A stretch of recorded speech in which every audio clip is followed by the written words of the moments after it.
Gracias, Gonzalo. Seguimos con Alejandro conversando del costo de la vida, de cómo ha ido en aumento producto de la inflación, de este 6% de inflación, es decir, que su sueldo vale 6% menos si es que no estaba en UF.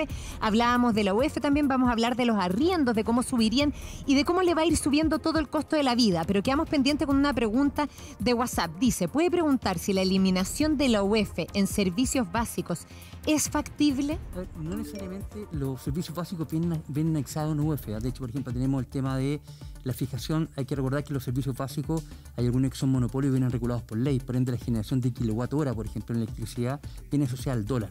Entonces, obviamente, hay un factor importante. Entonces, a ver, yo creo que de alguna manera lo que hace la UF trata de mantener, ¿no es cierto?,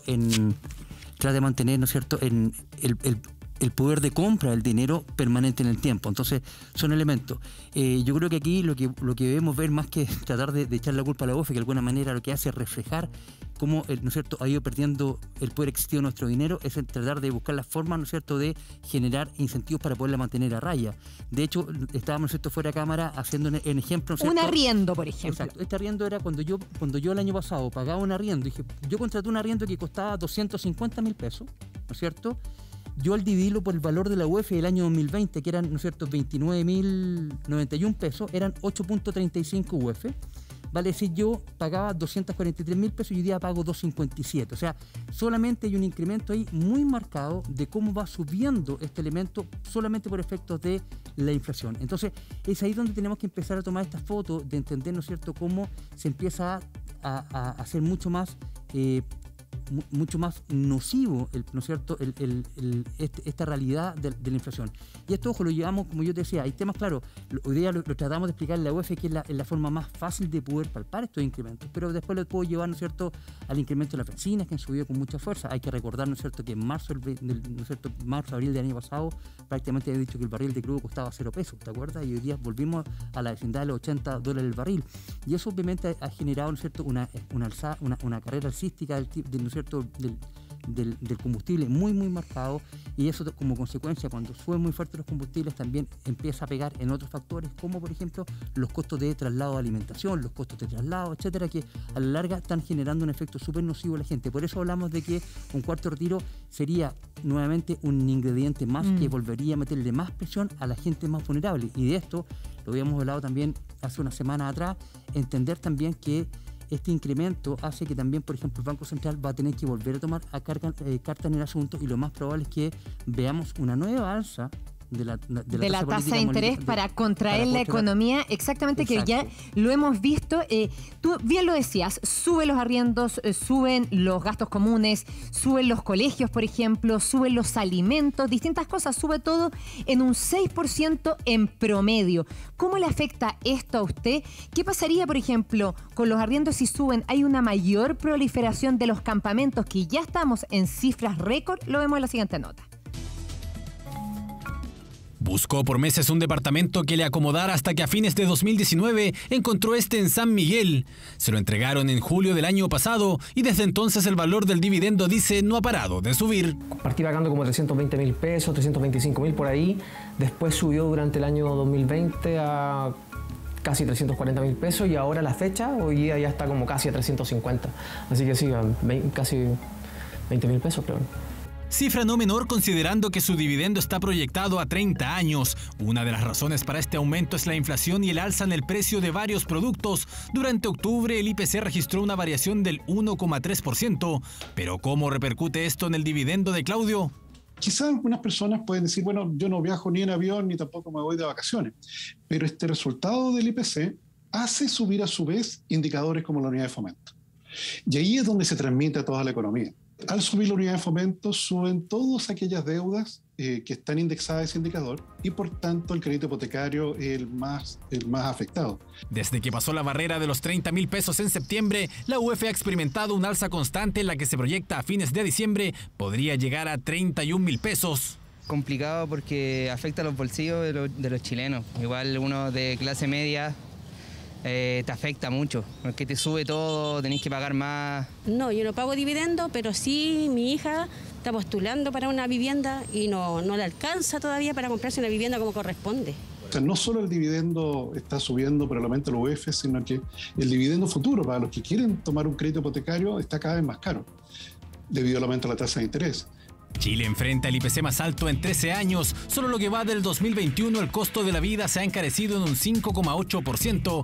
El gas licuado y las bencinas continúan subiendo, impactando en los bolsillos de los chilenos. Antes lo llenaba con 30.000, 35.000 pesos, ahora están sobre 40.000 pesos. Sí, bueno, ha subido alto. Parece irrisorio. Para mí una falta casi ya de ética de la empresa. Sigue subiendo la benzina, sigue subiendo el petróleo y los sueldos siguen iguales. Lamentablemente es así.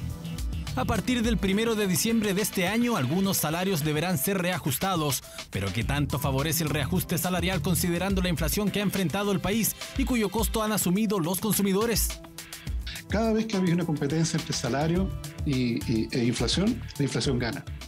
Significa que los salarios finalmente quedan postergados. Y tal como tú dices, no te alcanzan a compensar todo lo perdido en los meses anteriores. Si, por ejemplo, no sé, a todos nos pagaran los sueldos en UF, quizá para ninguno de nosotros sería tan importante después pagar el dividendo, que suba el dividendo constantemente, porque el sueldo también subiría en consideración a la UF. Pero la realidad no es así, las propiedades se compran en UF, los sueldos se pagan en pesos chilenos. Son los efectos de un IPC que afecta no solo a la UF, sino también a los alimentos, la vivienda, el transporte y hasta la recreación de los chilenos. Claudio agradece haber contado con empleo durante todo este tiempo. De lo contrario, dice, no sabría cómo afrontar esta nueva alza en el costo de la vida.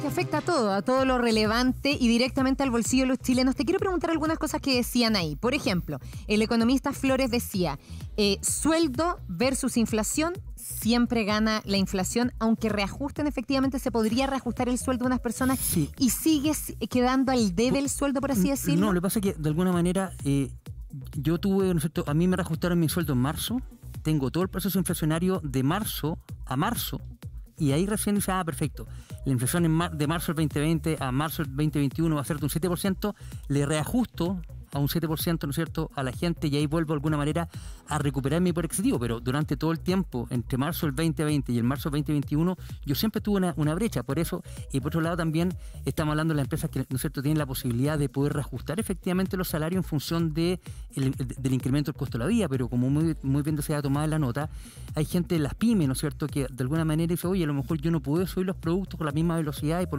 lo mismo no estoy marginando y no estoy ganando lo mismo que ganaba antes por efecto de la inflación, porque la gente que yo le vendo mi pan, no sé, en bajos de mena, es muy sensible al precio y está comprando menos productos, por ende no le puedo traspasar rápidamente este incremento. Entonces también no está lineal, o sea, no a todos los chilenos les vuelven a reajustar su sueldo en función de la inflación, y es un tema lamentable. Y por eso también decía muy bien Tomás que en la lucha entre ¿no es cierto?, el salario y la inflación termina ganando la inflación. ¿Por qué los sueldos no están en UF? Y si podría estarlo, ¿por qué no lo están? A ver, yo quiero acá hacer un poquitito de historia. La historia de la UF parte en la generación en la década de los 60, en el periodo del presidente Eduardo Frei Montalva, en el cual decía que la gente no había ningún incentivo a ahorrar porque era tan alta la inflación que si yo ponía 100 pesos, ¿no es cierto?, y con el cual me podía comprar 100 peras al principio de año, cuando quería retirar la plata en diciembre, con esos mismos 100 pesos, aunque costaran 120 pesos, me podía comprar 70 peras. Entonces la gente decía, no ahorro porque no tiene ningún incentivo. Entonces sale esta unidad, la UEF, unidad de fomento, con el fin de fomentar el ahorro, de fomentar la inversión, que son los principales pilares mediante los cuales se empiezan a construir la economía. Entonces en base a eso se genera este UEF que dice, perfecto, yo lo que hago yo como Estado le voy a garantizar a través de esta encuesta, ¿no es cierto?, de consumo familiar, que el valor el poder adquisitivo de esta UEF no se va a perder durante el tiempo. ¿Ya? Perfecto. Entonces, de alguna manera, la UEF se paga en pesos y siempre se ha pagado, ¿no es cierto? Entonces, alguna vez, lo que hago yo con esto, yo le entrego, y cuando te entrego un crédito hipotecario, cuando te entrego un seguro, y si yo lo que te voy a pagar yo te voy a cobrar que se mantenga presente el costo, por ejemplo, de mantención de un automóvil, si tengo que reconstituirlo, ¿no es cierto? Yo te voy a decir, te voy a cobrar, ¿no es cierto?, que el costo de vida que va a tener, ¿no es cierto?, la gente, que significa atender un colegio, pagar las cuentas de los suministros básicos, pagar a los profesores, se va a mantener. Es un poquitito el espíritu. Entonces, obviamente acá hay una diferencia. ¿Y cuándo nos empezamos a preocupar efectivamente de la existencia de la UEF? Cuando tenemos, ¿no es cierto?, inflaciones que están, ¿no es cierto?, bajo, ¿no es cierto?, cuando tenemos inflación que está, ¿no es cierto?, bajo los parámetros del Banco Central. Estamos hoy día duplicando el techo fijado por el Banco Central. Entonces, obviamente, un escenario que es bastante perverso. Pero pero lo que busca la UEF, si no sería de frente, ¿sabes? Que tengamos UEFM de pesos, ¿no? Y se perdiera un poco el sentido, Clarísimo. pero por ahí un poco la orientación de la UEF. Alejandro, mil gracias por acompañarnos.